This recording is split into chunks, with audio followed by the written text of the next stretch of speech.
Now we'll hear from Judge Linda Murnane. Thank you. I am honored to be here with the National Association of Women Judges, and I thank His Excellency for the invitation. Judges around the world are intended to serve in the role of applying the rules adopted by legitimate sovereign authorities in an independent and impartial manner. As Hans Corell, the former Undersecretary General for Legal Affairs at the United Nations stated, quote, both at the national and the international level, there must be established clear rules by legitimate legislators, and these rules must be applied objectively and impartially by those who are to implement them, end quote. Judges working in the criminal justice arena, however, are confronted daily by issues that exceed the technical analysis of what can be complex legal provisions, as they also have to consider each individual coming before them and the circumstances that brought that individual into the criminal justice arena. This has become an increasingly challenging responsibility since judges endeavor to craft sentences for those convicted of crimes which can meet the needs of individual defendants to allow them to return to society as more productive and responsible members.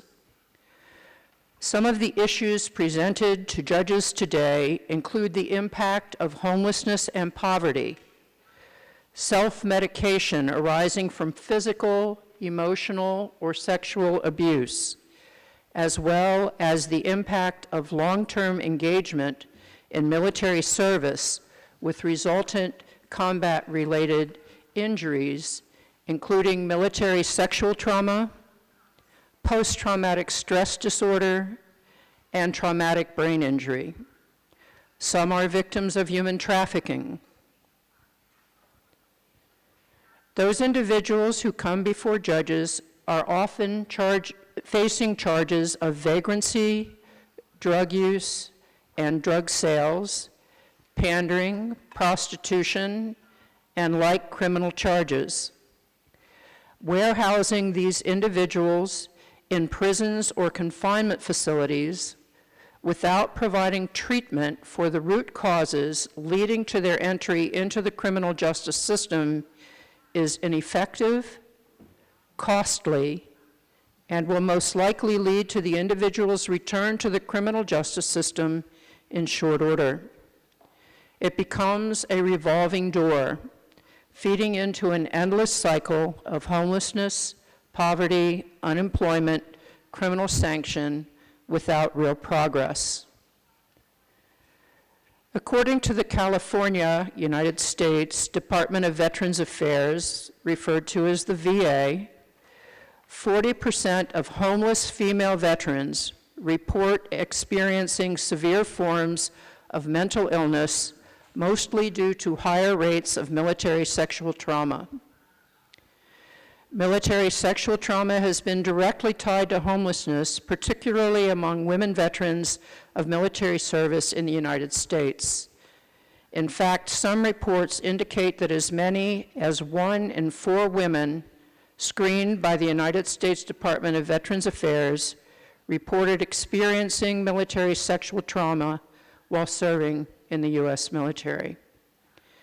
1 in 6 veterans who served in Operation Enduring Freedom and Operation Iraqi Freedom suffer from a substance abuse issue. Incarceration without treatment for the underlying substance abuse and mental health disorders common among veterans perpetuates this group's involvement in the criminal justice system. One report indicated that there are more than 180,000 veterans incarcerated in American prisons or jails.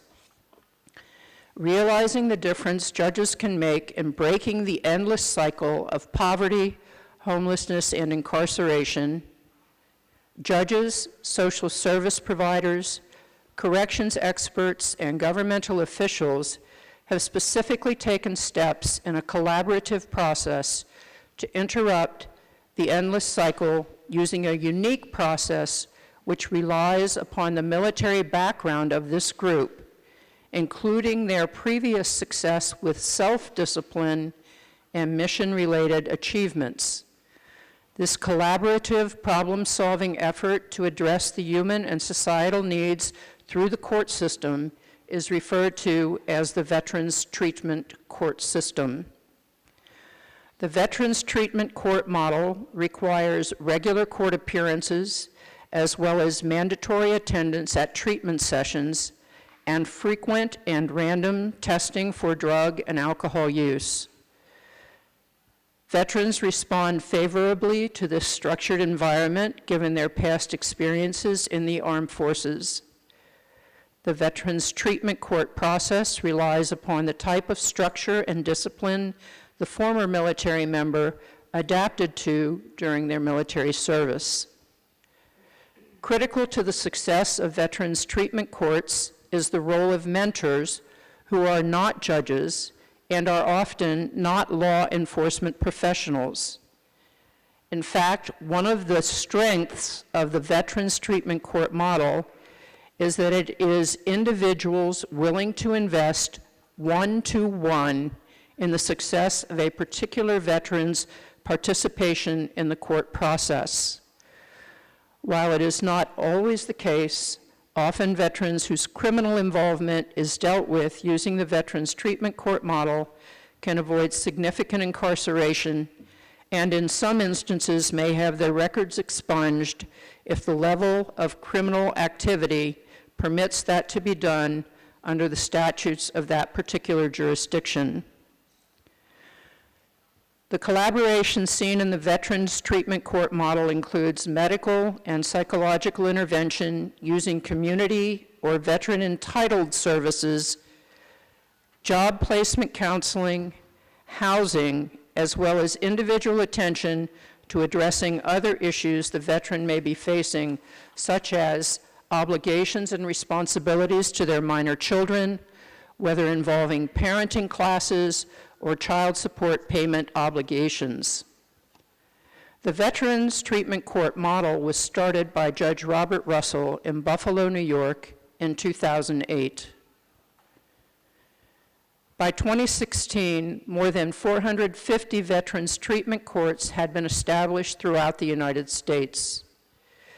These courts are aided through community support from the U.S. Veterans Administration, and grant programs dedicated to finding solutions rather than warehousing and contributing to a recurrent cycle of homelessness, poverty, and incarceration. In my home state of Ohio, former Ohio Supreme Court Justice Eve Lundberg Stratton and current Ohio Supreme Court Justice Sharon Kennedy have worked tirelessly to establish these treatment court models for veterans in every court in every Ohio county. In addition to benefiting from the role of mentors, involvement of judges specially trained to address the needs of veterans with the goal of avoiding recidivism, and the intervention of mental health and medical professionals, the use of trauma-informed professionals at each level of involvement with veterans is aiding in breaking the cycle.